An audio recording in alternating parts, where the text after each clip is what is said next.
राष्ट्रवादीमध्ये उपमुख्यमंत्री पदासाठी हालचाली सुरू। उपमुख्यमंत्री पदासाठी सुनेत्रा पवारांचे नाव आघाडीवर। प्रफुल्ल पटेल आणि भुजबळांनी सुनेत्रा पवारांची भेट घेतली।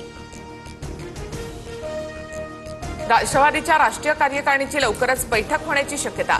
राष्ट्रीय अध्यक्षांच्या निवडीसाठी बैठक बोलावण्याची शक्यता। प्रमुख पदाधिकाऱ्यांना बोलावण्यात येईल। शरद पवारांच्या राष्ट्रवादीच्या बड्या नेत्यांकडून सुनेत्रा पवारांची भेट। जयंत पाटील, शशिकांत शिंदे, अनिल देशमुखांनी सुनेत्रा पवारांची भेट घेतली। अजित पवार यांचं पार्थिव पंचत्वात विलीन। विद्या प्रतिष्ठानच्या प्रांगणामध्ये अजित पवारांच्या पार्थिवावर शासकीय इतमामात अंत्यसंस्कार। अजितदादा परत या, कार्यकर्त्यांचा आक्रोश। केंद्रीय गृहमंत्री अमित शहा, मुख्यमंत्री फडणवीस आणि उपमुख्यमंत्री शिंदेंसह नेत्यांकडून अजित पवारांना श्रद्धांजली।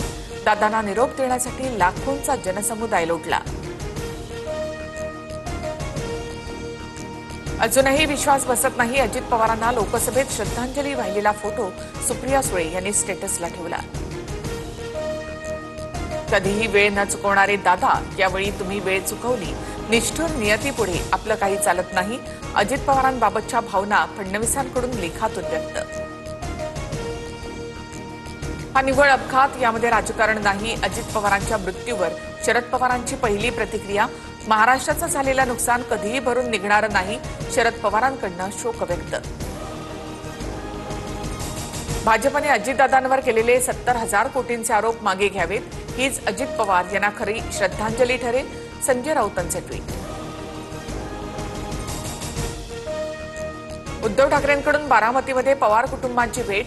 अजित पवारांच्या मृत्यूनंतर ठाकरेंकडून पवार कुटुंबाचं सांत्वन। अजित पवार कर्मठ राजकारणी। गोपीनाथ मुंडेंप्रमाणेच अजित पवारांचं जाणं महाराष्ट्रासाठी वेदनादायी।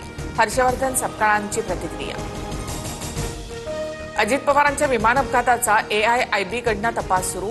फडणवीसांच्या पत्रावर केंद्रीय नागरी उड्डाण मंत्री राममोहन नायडूंची माहिती।